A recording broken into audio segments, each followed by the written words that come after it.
ఎవరంటే కనుక ఇంచిచ్చేది వెంకటేశ్వర స్వామికి తిరుపతి వరకు వినిపించారు. ఎక్కడ వినిపించింది? నాకే వినిపించలేదు. జై శ్రీమన్నారాయణ. మనకి దేవుడు వచ్చింది ఒక భగవన్ నామస్మరణ చేయడానికి మాత్రమే. కానీ మనం అది తప్ప అన్నీ చేస్తున్నాం. ఒకరిని తిట్టడానికి, లేకపోతే ఒకరిని ఎక్కించుకోవడానికి ఇలాంటి వాటికి చేస్తుంటాం. అయితే ఎప్పుడైతే వెంకటేశ అని పిలుస్తున్నామో అని సకల పాపాలని ఇలా తీసేస్తాడు. మన పూర్వం నుంచి కరివేపాకు తీసేస్తాం కదా, అలా తీసేస్తాడు. అందుకని వెంకటేశ్వర స్వామి కళ్యాణం చేస్తే కలియుగ దైవం శ్రీనివాసుడు, ఆయన దర్శనం చేసుకోవాలని తమకమరాలు ఎంతమంది ఇక్కడ సంవత్సరానికి ఒక్కసారి, నెలకు ఒక్కసారా, ఎప్పుడు అవకాశం చూడాలంటే చాలా తక్కువ మంది ఉన్నారు ఆయన కదా, మీ చుట్టాల్లో చాలా తక్కువ. ఎందుకనంటే మనకి భక్తి తగ్గిపోతుంది. కలియుగంలో మనకి మాయ ఆవరిస్తూ ఉంటుంది. మాయ ఆవరించడం వల్ల చాలా విషయాల మీద, విషయ వాంఛల మీద మన కోరికలు పెరగడం వల్ల వాటికైతే మనము పరిగెత్తుతూ ఉంటాం. డబ్బు సంపాదించడానికి, లేకపోతే హంగులు ఆడవాళ్ళని చూపించుకోవడానికి, ఇలా మన జీవితం అంతా పరిగెత్తుతూనే ఉంటాం. ఆఖరికి మన ముసలివాళ్ళు అయ్యాక ఎన్నికి తిరిగి చూస్తే మన జీవితంలో సాధించింది డబ్బు సంపాదిస్తారు, అందరూ సంపాదిస్తారు. రిక్షా వాడు సంపాదిస్తాడు, భవనంలో ఉన్నవాడు సంపాదిస్తాడు, పెద్ద వ్యాపారస్తుడు సంపాదిస్తాడు, ఉద్యోగం చేసేవాడు సంపాదిస్తాడు. సంపాదించిన వాడు ఏదో విధంగా డబ్బు సంపాదిస్తాడు. కానీ మనం సాధించింది మనిషిగా మనం జన్మ ఎత్తేది ధర్మాన్ని నిలబెట్టడానికి.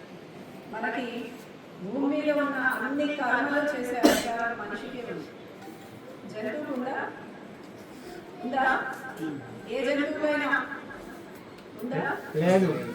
కర్మ చేసే అధికారాలు లేదు. మనకి మాత్రమే కర్మ చేసే అధికారాన్ని భగవంతుడు ఇచ్చాడు. ఎందుకు ఆ కర్మని చేయాలి అంటే కనుక మన ఆత్మని మనము ఉద్ధరించుకోవడానికి.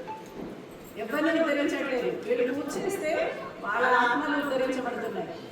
నేను పూజ చేస్తే నా ఆత్మ ఉద్ధరించబడుతుంది.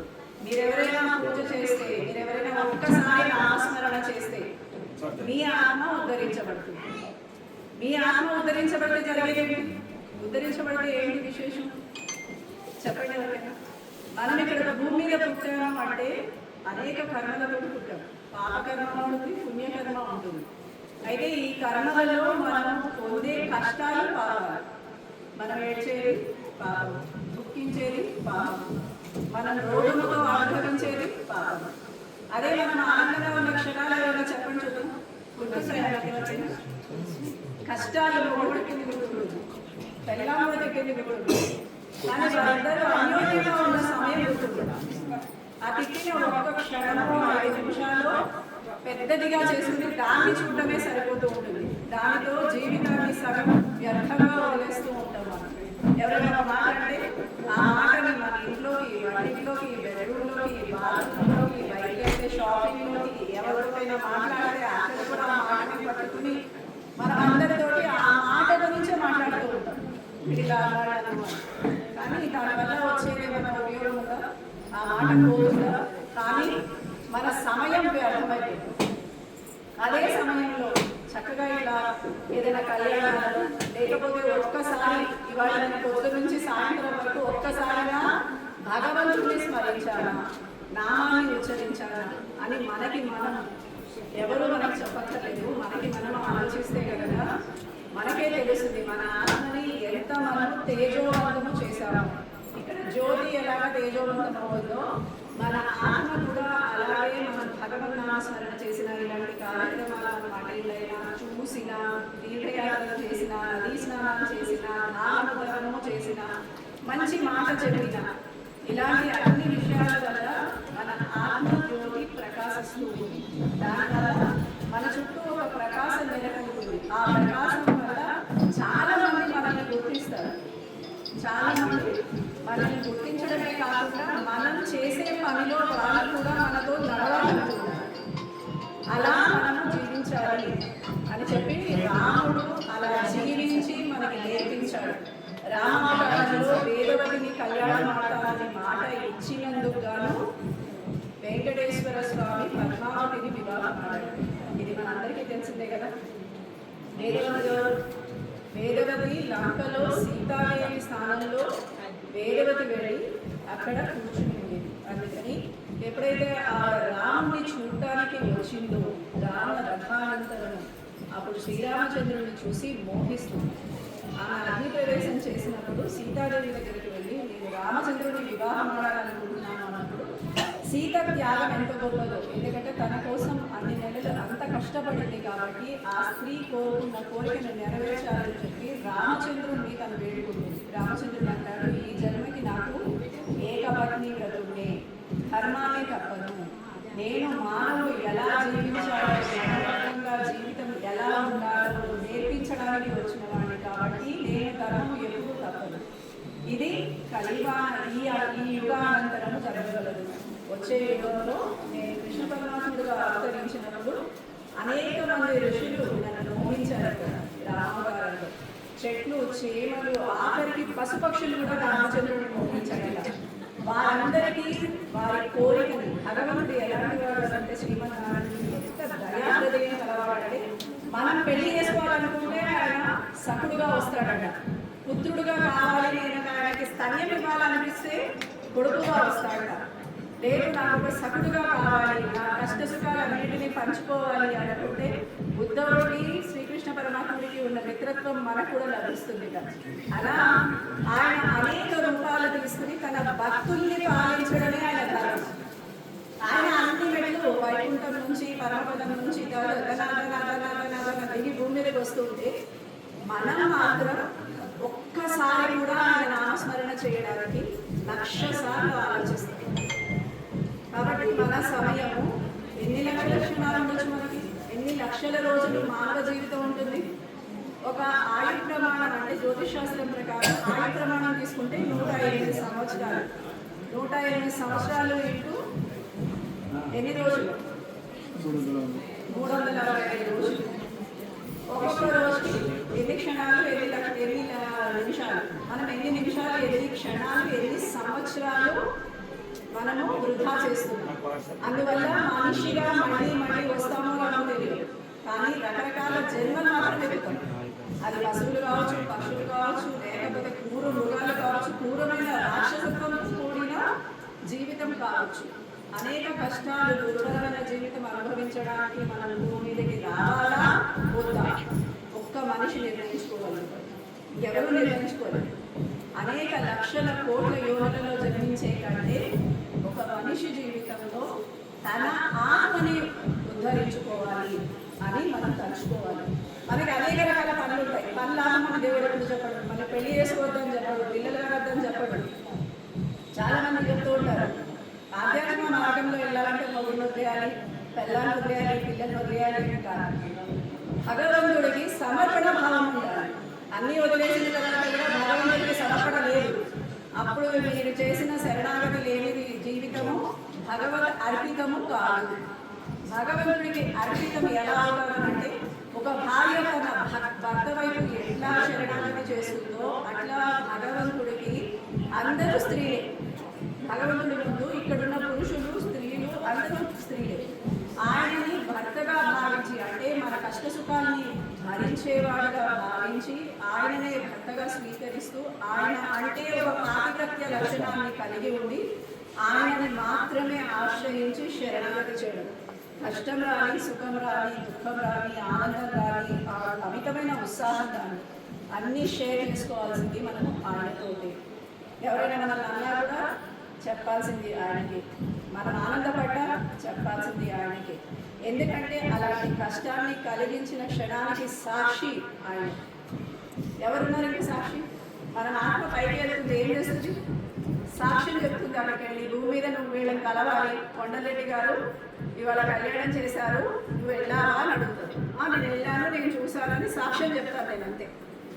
అంతేనా? నేను పార్టిసిపేట్ చేశాను దాంట్లో, మీరు కూడా పార్టిసిపేట్ చేశారు కాబట్టి మిమ్మల్ని అడిగితే మీరు కూడా కళ్యాణం చూసామంటారు. ఈ పుణ్యాన్ని ఇన్ని రోజులు స్వర్గంలో ఉండి రావు అని అంటారు. రోజులు అంటే అక్కడ రోజులు ఎంత, మనకి ఇక్కడ 1000 రోజులు అయిపోతుంది. 1000 సంవత్సరాలు అయిపోతుంది కొన్ని లోకాలు అయితే. అలా మనం కొన్ని యుగాల వరకు భూమి మీదకి రావాల్సిన పనే ఉంది. వీడికి అమ్మాయి లేదు, చక్కగా అమ్మవారికి కన్యాదానం చేశారు. మామూలుగా నాకు అమ్మాయి ఉంది, నేను అమ్మాయికి కన్యాదానం చేసిన అమ్మవారికి శ్రీమన్నారాయణుడికి కన్యాదానం చేసే యోగ్యత లభించడం మీ జన్మజన్మల పుణ్యం. ఎందుకంటే ఒక మనిషికి మనం కన్యాదానం చేయొచ్చు, సాక్షాత్తు భగవానుడికి ఈ సృష్టికి నియమకర్త కర్త భర్త అన్నీ ఆయనకి మనం కన్యాదానం చేస్తున్నామంటే మీరు గొప్ప వరాన్ని పొందినట్టు ఈ జన్మకి. ఇంతకు మించిన వరం ఏం లేదు. మీ అబ్బాయికి కన్యాదానం స్వీకరిస్తారు కానీ చేయరు. అయితే ఒక్క కన్యాదాన ఫలం వాళ్ళని ఎక్కడి నుంచో ఎక్కడికో ఉద్ధరించేస్తుంది. అందుకనే తల్లిదండ్రులు ఏమనుకుంటారు, పిల్లలకి మేమే పెళ్లి చేయాలి, మేమే కన్యాదానం చేయాలి. ఎందుకంటే ఆ కన్యాదానం చేస్తే వచ్చే ఫలము ఆ తల్లిదండ్రులు అనుభవించాలి అని చెప్పి ప్రతి తల్లిదండ్రులు అబ్బాయి ఎవరైనా పెళ్లి చేసుకుంటాడంటే పెద్దగా పట్టించుకోరు, కానీ అమ్మాయి ఎవరైనా పెళ్లి చేసుకుంటాడంటే పట్టించుకుంటారు, భయపడతారు. కానీ ఎవరైనా సరే కనుక వారి ధర్మాన్ని వారు పాటించగలిగితే, భగవంతుడికి నిత్యం ఇలాగ ఏదైనా మంచి కార్యక్రమం అన్నప్పుడు కన్యాదానం చేయగలిగితే మీకు అందే ఫలం మీరెవ్వరూ లెక్కించలేరు. ఆఖరికి చిత్రగుప్తుడు లెక్కల పుస్తకం కూడా సరిపోదు మీరు చేసిన ఒక్కసారి కన్యాదాన ఫలం.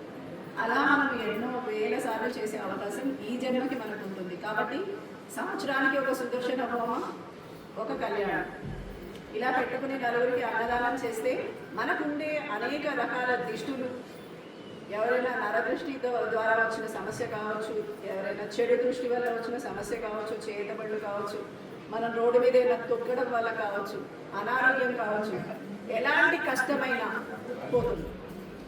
మీరు నమ్మండి, ఏలినాటి శని దోషం కూడా మిమ్మల్ని పీడించదు శ్రీనివాసుడిని ఆశ్రయిస్తే. అందుకని శ్రీనివాస కళ్యాణం చాలా విశేషమైనది. కలియుగంలో ఆయనని మించిన దైవం లేదు. ఆశ్రయించవలసిన వాడు మనం ఆశ్రయించవలసిన పరమాత్మని, ఆశ్రయం ఇవ్వవలసిన వాడు ఆయన మాత్రమే. కాబట్టి ఆయన చెప్తుంటాడు, నన్ను ఆశ్రయించిన వాడిని నేను లెక్కిస్తాను. అందుకని ఆశ్రయించినప్పుడు మనం కోరుకోవాల్సింది కూడా ధ్రువుడిని చూసి నేర్చుకోవాలి. భగవంతుడిని కోరుకోవాల్సింది ధ్రువుడు ఎందుకంటే కార్తీక మాసంలో ధ్రువుడు భగవానుడిని ఏం కోరుకున్నాడు అనే విషయము మనం ద్వాదశి రోజు చదువుతాం. ఎందుకు అంటే ధ్రువ చరిత్ర చదివితే ఒక చిన్న 5 ఏళ్ల పిల్లవాడు భగవంతుడి కోసం చేసిన ఘోర తపస్సులో భగవంతుడిని ఏం అడగాలి అంటే, నాకు అందరూ గౌరవించగలిగే పదవి కావాలి, ఎప్పుడు నిన్నే ఆశ్రయించే పదవి కావాలి అంటాడు. అందుకని ఆయనకి ధ్రువ మండలానికి ఆధిపత్యం దొరికింది. మనం ఏమడుగుతాం, ఒక ఇల్లు కావాలి, ఓ వ్యాపారం పెరగాలి, ఏవో చిన్న అడుగుతాం, పిల్లలు సెటిల్ అవ్వాలి. ధ్రువుడు 5 ఏళ్ల పిల్లాడు అంత గొప్పగా అడగగలిగాడు. తన కుటుంబంలో పుట్టిన వాళ్ళందరూ స్వామిని ఆశ్రయించేటట్టు వరం కోరుకున్నాడు. అందుకని ధ్రువుడిని తలుచుకొని ఈ ధ్రువ చరిత్ర లాంటి జీవితం మన జీవితం అవ్వాలి. మన పిల్లలు అలాగా చదువుల్లో రాణించి భగవంతుడిని ఆశ్రయించాలి. అది జ్ఞానం. ఇది అంతా మనకి తిండి పెడుతుంది. తిండి పెట్టడానికి మనం చేసే ఉద్యోగాలు ఇవన్నీ ఒక ఎత్తు అయితే, భగవానుడిని ఆశ్రయించాలి అనే జ్ఞానం ఉండాలి మన పిల్లల్లో. అది లేకపోతే పిల్లలు తల్లిదండ్రులు ఎదిరిస్తారు, వాళ్ళు చేసే పనులకి ఒక క్లారిటీ ఉండదు. భగవద్భక్తి మీ పిల్లల్లో ఒక క్రమశిక్షణని నేర్పిస్తుంది. కాబట్టి వీలైతే మీ పిల్లలకి ఆ భక్తి మార్గాన్ని కూడా నేర్పించండి చదువుతో పాటు. నేను అమెరికా దేశాల్లో చూసినప్పుడు వాళ్ళ పిల్లలకి రామాయణం నేర్పిస్తూ ఉంటారు, భాగవతం లెక్చర్స్ వినిపిస్తుంటారు, భగవద్గీత క్లాసెస్ వినిపిస్తూ ఉంటారు. పిల్లల శ్లోకాలు ఎంత బాగా చెప్తారంటే అంత బాగా చెప్తారు. అండ్ వాళ్ళు అడిగే క్వశ్చన్స్లో ఎంత క్లారిటీ ఉంటుందంటే, అడిగేవన్నీ దేవుడి గురించి అడుగుతారు. ఆ క్లారిటీ మన పిల్లల్లో మిస్ అవుతుంది. ఎందుకంటే మనము ఇలాంటి విదేశీ విద్యలకు ఎక్కువ ప్రాధాన్యత ఇచ్చి మన ధర్మాన్ని వదిలిపెడుతున్నాం. కాబట్టి మన పిల్లలు విదేశీ విద్యలు ఎలాంటిది, వాళ్ళు నలుగురిని పెళ్లి చేసుకుంటారు, 5గురిని పెళ్లి చేసుకుంటారు, లేకపోతే తల్లిదండ్రులను వదిలేసేసి ఎప్పుడు బయటే ఉంటారు. మనం కూడా అదే కోరుకుంటున్నామా? మన పిల్లలకి అలాంటి ఎడ్యుకేషనే మనం ఇవ్వాలనుకుంటున్నామా? సరే, ఇంగ్లీష్ ఎడ్యుకేషన్ ఇవ్వాలి, నేను ఇచ్చాను నా పిల్లలకి, కానీ నా పిల్లలకి నేను ఈ ఎడ్యుకేషన్ కూడా ఇచ్చాను. అలా మీరు కూడా మీ పిల్లలకి ఇస్తే మీ పిల్లలు మిమ్మల్ని ఎప్పుడూ ఎదిరించరు. నా పిల్లలు నన్ను ఎప్పుడూ ఎదిరించలేదు. మా ఇద్దరికి ఎదురు చెప్పి మాట్లాడడం నేను ఎప్పుడు చూడలేదు.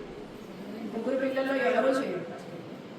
అలా మీ పిల్లలు బాగుండాలి అంటే భగవద్భక్తిని కూడా నేర్పించండి, భగవంతుని యొక్క మార్గం నేర్పించండి, రామాయణం వినిపించండి, భాగవతం వినిపించండి. భాగవతంలో కృష్ణుడి యొక్క లీలలు వాళ్ళు తెలుసుకుంటే వాళ్ళు జీవితంలో ఎలాంటి అల్లరి చేస్తే మంచిది, ఎలాంటి అల్లరి చేయకపోతే మంచిది కూడా తెలుస్తుంది. కృష్ణుడు అల్లరి వాడని అందరికీ తెలుసు. అయ్యో అంత దొంగతనమే నేర్పిస్తాడేమో, రాసలీలను నేర్పిస్తాడేమో అని మనకు అనిపించవచ్చు.